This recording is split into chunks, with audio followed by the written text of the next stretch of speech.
राधे राधे दोस्तों, आपका हमारे YouTube चैनल दिव्य भक्ति ज्ञान वेग में हार्दिक स्वागत है। आज हम दुर्गा कवच का स्मरण करेंगे। ओम नमो चंडिकाय। यह दुर्गा कवच बहुत ही दुर्लभ और पावन है। यह सृष्टि रचयिता ब्रह्मा जी और मार्कंडे जी का स्वांद है। दुर्गा कवच का पाठ रोजाना करने से माँ अपने भक्तों की रक्षा करती है। इस पाठ को करने से व्यक्ति के अंगों और बुद्धि की रक्षा होती है। दुर्गा सप्तशती में वर्णित है कि इस कवच का पाठ करने से आरोग्य की प्राप्ति होती है। बताया गया है, जो मनुष्य अपना भला चाहता है उसे बिना दुर्गा कवच का पाठ किए घर से नहीं निकलना चाहिए, और दुर्गा कवच के पाठ के बाद ही सप्तशती के पाठ का विधान है। मार्कंडे जी ने कहा, पितामह, जो इस संसार में परम गोपनीय तथा मनुष्य की सब प्रकार से रक्षा करने वाला है, और जो अब तक आपने दूसरे किसी के सामने प्रकट नहीं किया हो, ऐसा कोई साधन मुझे बताइए। ब्रह्मा जी बोले, ब्राह्मण, ऐसा साधन तो एक ही है, जो है देवी का कवच, जो गोपनीय से भी परम गोपनीय, पवित्र तथा संपूर्ण प्राणियों का उपकार करने वाला है। महामुने, उसे सुने। देवी की 9 मूर्तियां हैं, जिन्हें नव दुर्गा कहते हैं। उनके अलग अलग नाम बतलाए जाते हैं। प्रथम नाम शैलपुत्री है, दूसरी मूर्ति का नाम ब्रह्मचारिणी है, तीसरा स्वरूप चंद्रघंटा के नाम से प्रसिद्ध है, चौथी मूर्ति को कुष्मांडा कहा गया है, पांचवी दुर्गा का नाम स्कंद माता है, देवी के छठे रूप को कात्यायनी कहते हैं, सातवां कालरात्रि है, और आठवां स्वरूप महागौरी के नाम से प्रसिद्ध है। नवी दुर्गा का नाम सिद्धिदात्री है। ये सब नाम सर्वज्ञ महात्मा वेद भगवान के द्वारा ही प्रतिपादित हुए हैं। जो मनुष्य अग्नि में जल रहा हो, रणभूमि शत्रुओं से घिर गया हो, विषम संकट में फंस गया हो, तथा इस प्रकार भय से आतुर होकर जो भगवती दुर्गा की शरण में प्राप्त हो, उनका कभी कोई अमंगल नहीं होता है। युद्ध के समय संकट में पड़ने पर भी उनके ऊपर कोई विपत्ति दिखाई नहीं देती। उन्हें शोक, दुख और भय की प्राप्ति नहीं होती। जिन्होंने भक्ति पूर्वक देवी का स्मरण किया है, उनका निश्चय ही अभ्युदय होता है। देवेशाश्वरी, जो तुम्हारा चिंतन करते हैं, उनकी तुम निसंदेह रक्षा करते हो। चामुंडा देवी प्रेत पर आरूढ़ होती है। वाराही भैंसे पर सवारी करती है। इंद्री का वाहन ऐरावत हाथी है। वैष्णवी देवी गरुड़ पर ही आसन जमाती है। माहेश्वरी वृषभ पर आरूढ़ होती है। कुमारी का वाहन मयूर है। भगवान विष्णु की प्रियतमा लक्ष्मी देवी कमल के आसन पर विराजमान है और हाथों में कमल धारण किए हुए है। वृषभ पर आरूढ़ ईश्वरी देवी ने श्वेत रूप का धारण किया हुआ है। ब्राह्मणी देवी हंस पर बैठी हुई है और सब प्रकार के आभूषणों से विभूषित है। इस प्रकार ये सभी माताएं सब प्रकार की योग शक्तियों से संपन्न है। इनके सिवा और भी बहुत सी देवियां हैं, जो अनेक प्रकार के आभूषणों की शोभा से युक्त तथा नाना प्रकार के रत्नों से सुशोभित है।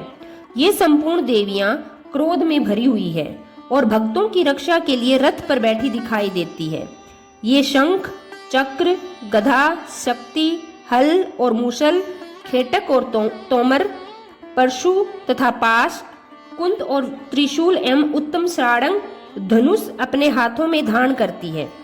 दैत्यों के शरीर का नाश करना, भक्तों को अभ्यदान देना तथा देवताओं का कल्याण करना, यही उनके शस्त्र धारण करने का उद्देश्य है। कवच आरंभ करने से पहले इस प्रकार प्रार्थना करनी चाहिए। महान रौद्र रूप, अत्यंत घोर पराक्रम, महाबल और महा उत्साह देने वाली देवी, तुम महान भय का नाश करने वाली हो। तुम्हें नमस्कार है। तुम्हारी ओर देखना भी कठिन है। स्त्रियों का भय बढ़ाने वाली जगदम्बिके, मेरी रक्षा करो। पूर्व दिशा में इंद्र शक्ति, मेरी रक्षा करो। अग्नि कोण में अग्नि शक्ति, दक्षिण दिशा में वाराही तथा नेत्र कोण में खड़ग धारिणी मेरी रक्षा करें। पश्चिमी दिशा में वारणी, और वायव्य कोण में मृग पर सवारी करने वाली देवी मेरी रक्षा करें। उत्तर दिशा में कौमारी और ईशान कोण में शूलधारिणी देवी रक्षा करें। ब्राह्मणी तुम ऊपर की ओर से मेरी रक्षा करो और वैष्णवी देवी नीचे की ओर से मेरी रक्षा करें। इसी प्रकार शव को अपने वाहन बनाने वाली चामुंडा देवी दसों दिशाओं में मेरी रक्षा करें। जया आगे से और विजया पीछे की ओर से मेरी रक्षा करें। वाम भाग में अजिता और दक्षिण भाग में अपराजिता रक्षा करें। उद्योतिनी शिखा की रक्षा करें। उमा मेरे मस्तक पर विराजमान होकर रक्षा करें। ललाट में मालाधरी रक्षा करें। बाहों के मध्य में त्रिनेत्रा और नयनों की यनघंटा देवी रक्षा करें। दोनों नेत्रों के मध्य भाग में शंखिनी और कानों में दवार वासिनी रक्षा करें। कालिका देवी कपोलों की तथा भगवती शंकरी कानों के मूल भाग की रक्षा करें। नासिका में सुगंधा और ऊपर के होठ में चर्चिका देवी रक्षा करें।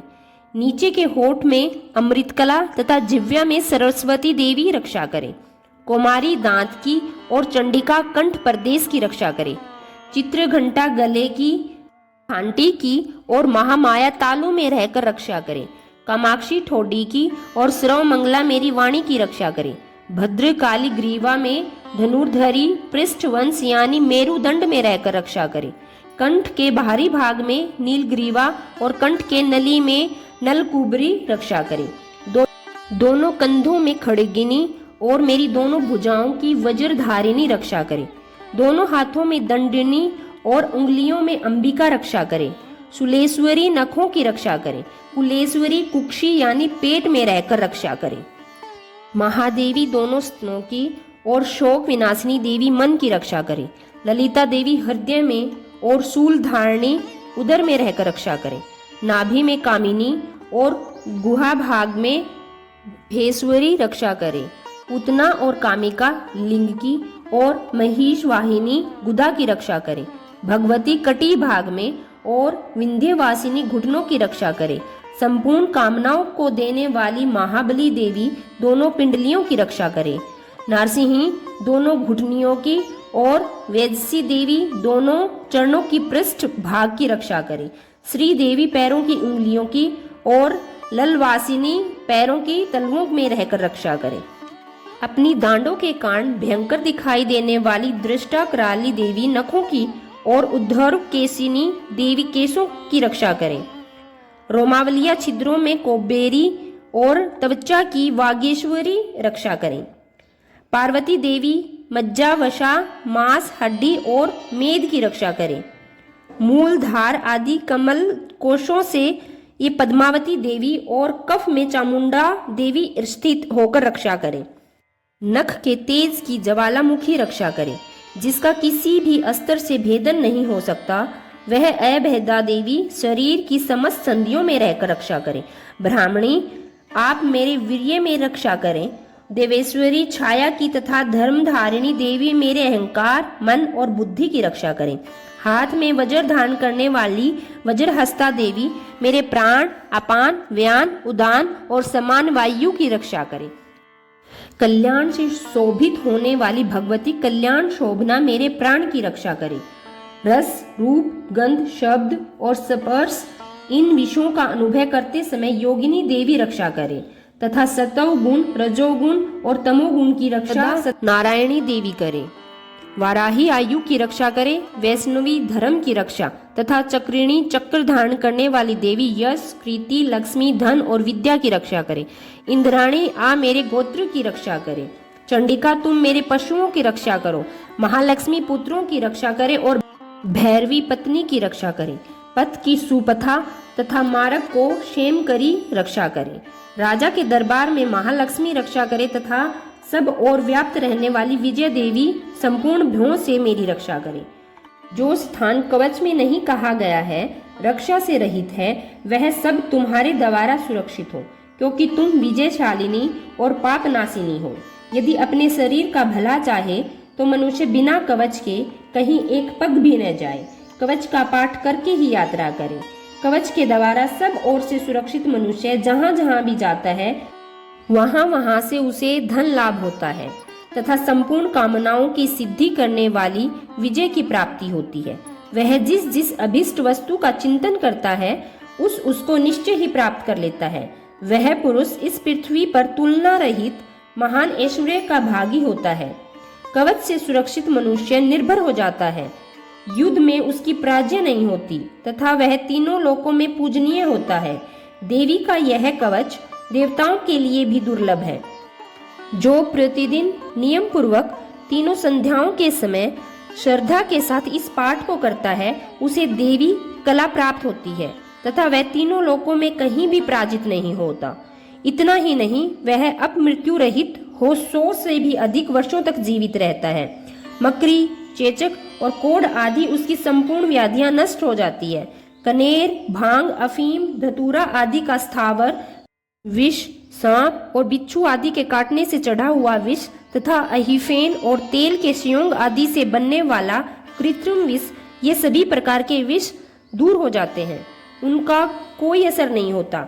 इस पृथ्वी पर मारण, मोहन आदि जितने अभ्यचारिक प्रयोग होते हैं तथा इस प्रकार के मंत्र यंत्र होते हैं, वे सब इस कवच को हृदय में धारण कर लेने पर उस मनुष्य को देखते ही नष्ट हो जाते हैं।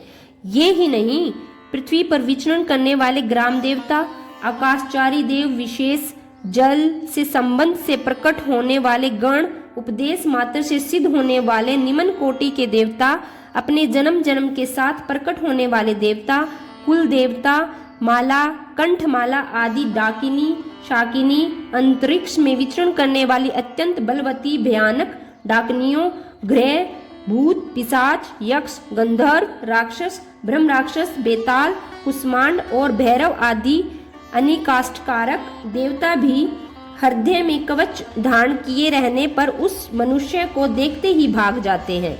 कवचधारी पुरुष को राजा से सम्मान वृद्धि प्राप्त होती है। यह कवच मनुष्य की तेज की वृद्धि करने वाला तथा उत्तम है। कवच का पाठ करने वाला पुरुष अपनी कृति से विभूषित भूतल पर अपने श्रेयस के साथ साथ वृद्धि को प्राप्त होता है। जो पहले कवच का पाठ करके उसके बाद स्पष्ट चंडी का पाठ करता है, उसकी जीवन तब तक वन, पर्वत और काननों सहित यह पृथ्वी टिकी रहती है। तब तक यहाँ पुत्र, पौत्र आदि संतान परंपरा बनी रहती है। देह का अंत होने पर वह पुरुष भगवती महामाया के प्रसाद से नित्य परम पद को प्राप्त होता है, जो देवताओं के लिए भी दुर्लभ है। वह सुंदर दिव्य रूप धारण करता है और कल्याण शिव के साथ आनंद का भागी होता है। ओम दुर्गाय नमः।